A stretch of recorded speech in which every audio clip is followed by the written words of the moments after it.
Dental problem एक ऐसी problem है जो मुझे लगता है कि ग्लोबली सबसे ज़्यादा केसेज़ उसी के पाए जाते हैं। क्योंकि बच्चों में 20 दूध के दाँत और बड़े आदमियों में 32 दाँत, जो बच्चों से ऊपर बड़े हो जाते हैं उनमें, तो 52 दाँत एक व्यक्ति के जीवन काल में कुल आते हैं। उसमें सबसे ज़्यादा बीमारी जो पाई जाती है उसे कहते हैं डेंटल कैरीज, जिसे हम जनरली कहते हैं दाँत में कीड़ा लगना। लगभग 60% जो प्रिवेलेंस है, प्रिवेलेंस का मतलब ये होता है कि पाई जाती है, तो 60% लोगों के अंदर डेंटल कैरीज, क्योंकि दूध के दाँत से लेके आदमी जब तक बूढ़ा होता है, जब तक दाँत गिरते हैं, सबसे ज़्यादा समस्या जो आती है वो दाँत की कैरीज की आती है, जिसे डेंटल कैरीज या दाँत पे कीड़ा लगना कहते हैं। दूसरे नंबर पे आती है जिंजीवाइटिस या पेरोडोंटाइटिस। यह बीमारी मसूड़ों से संबंधित है, जिसे कहते हैं कि पायरिया हो गया, जो एक आम भाषा में। लगभग 50% cases all over India wide periodontitis या जिंजीवाइटिस के पाए जाते हैं।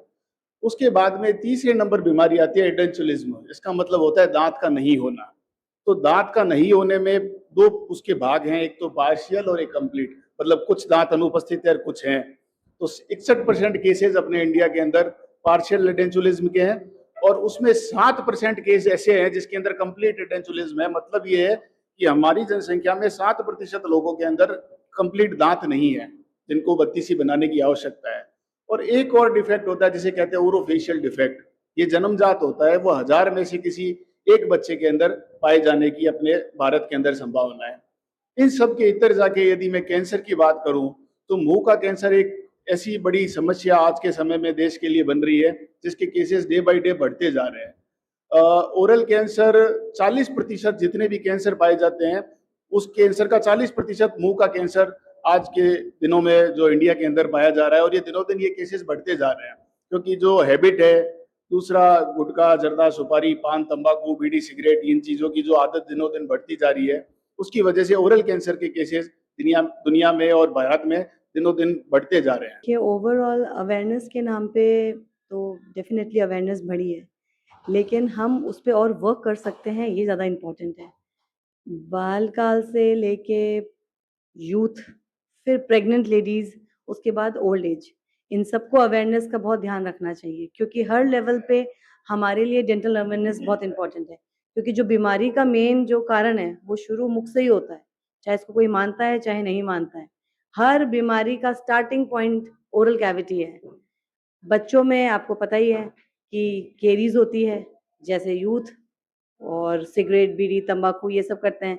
प्रेगनेंसी में दांतों में से खून आना, वो नॉर्मल आपके यूथ में भी होता है, छोटे बच्चों में भी होता है। विटामिन सी का ध्यान नहीं रखना, ठीक है, ब्रशिंग टेक्निक्स अच्छे से इस्तेमाल नहीं करना, तो वो दांतों में से खून आना जो प्रेगनेंसी में बहुत ज़्यादा कॉमन फीचर है। तो इस चीज़ का ध्यान नहीं देते क्योंकि अवेयरनेस ही नहीं है। अब हम इस पर काम करें तो हमें अच्छा लगता है, क्योंकि oral cavity is the mirror of entire body. उसके अलावा बूढ़ों में दांत धीरे-धीरे भूरे-भूरे होके टूट जाते हैं, उसका ध्यान नहीं देते हैं, और फिर वो पस का कारण, और फिर वो आगे अवेयरनेस नहीं होने के कारण वो तकलीफ ही देता है। स्कूल एजुकेशन की बात करें तो आपको नहीं लगता वहाँ से भी सिस्टम होना चाहिए देखिए, compare to any other countries? बिल्कुल, बिल्कुल। अगर हम यूएस की बात करें तो हमारा इंडिया बहुत पिछड़ा हुआ है, देखिए ऑनेस्टली स्पीकिंग। और फिर जब मैं बीकानेर की बात करती हूँ तो बिकॉज़ मैं एक डेंटिस्ट और एक मदर भी हूँ, तो स्कूल में ऐसे हेल्थ रिपोर्ट या मेडिकल रिपोर्ट फॉर्म आते हैं, उसके अंदर डेंटल का कहीं ज़िक्र नहीं होता है। जबकि मैक्सिमम टारगेटेड बच्चे कहाँ हैं? स्कूल्स में ही हैं।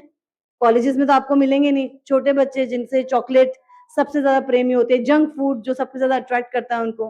पर ना पेरेंट्स इस पे ध्यान देते हैं और ना प्रशासन इस पे ज़्यादा, मतलब स्कूल प्रशासन इस पे तब वर्क नहीं करता। वो वर्क तो करते हैं लेकिन उनके लिए इम्पोर्टेंट क्या है? मेडिकल, जैसे बच्चे को अस्थमा हो गया, डायबिटीज़ हो गई, कोई कार्डियक रिलेटेड इश्यूज़ हो गए, इन सब पे वो ज़्यादा ध्यान देते हैं, जबकि प्राइमरी ध्यान उनको दाँतों से देना चाहिए। पर ये बहुत बड़ा एक बोलते हैं ना फैक्टर है, जो हम, ये पिछड़ा फैक्टर है, जिसमें स्कूलों को ग्राउंड लेवल पे काम करना चाहिए ताकि अवेयरनेस स्कूल के तरफ से बच्चों में बढ़े और पेरेंट्स भी जागरूक हो कि हाँ, हमारे स्कूल में इतना हो रहा है तो हम भी अपनी तरफ से एफर्ट्स देंगे, क्योंकि ये मिक्स्ड एफर्ट्स हैं। इसी से ही सोसाइटी बिल्डअप होती है और अवेयरनेस इसी से ही बढ़ता है। आंकड़ों की अगर बात करें तो विगत 10-12 वर्षों में, जैसा पहले देखते थे हम बीबीए में भी देखते थे कि एवरेज में साल में 20 से 30 पेशेंट ओरल कैंसर के आते थे। वहीं आज अगर हम बात करते हैं तो ओरल कैंसर का approximate 1.1 to 1% per year growth rate है। सिमिलरली अगर ओपीडी की बात करें तो अवेयरनेस जो मैंने पहले भी कहा कि पहले के मुकाबले अवेयरनेस बढ़ा है। तो पहले हमारे ओपीडी में पेशेंट्स पर डे एवरेज में रहते थे लाइक 100 से सवा 100 पेशेंट। आज की तारीख में दंत चिकित्सा विभाग पीबीएन के अंदर हम करीब-करीब 300 साढ़े 300 पेशेंट्स पर डे ओपीडी में देखते हैं।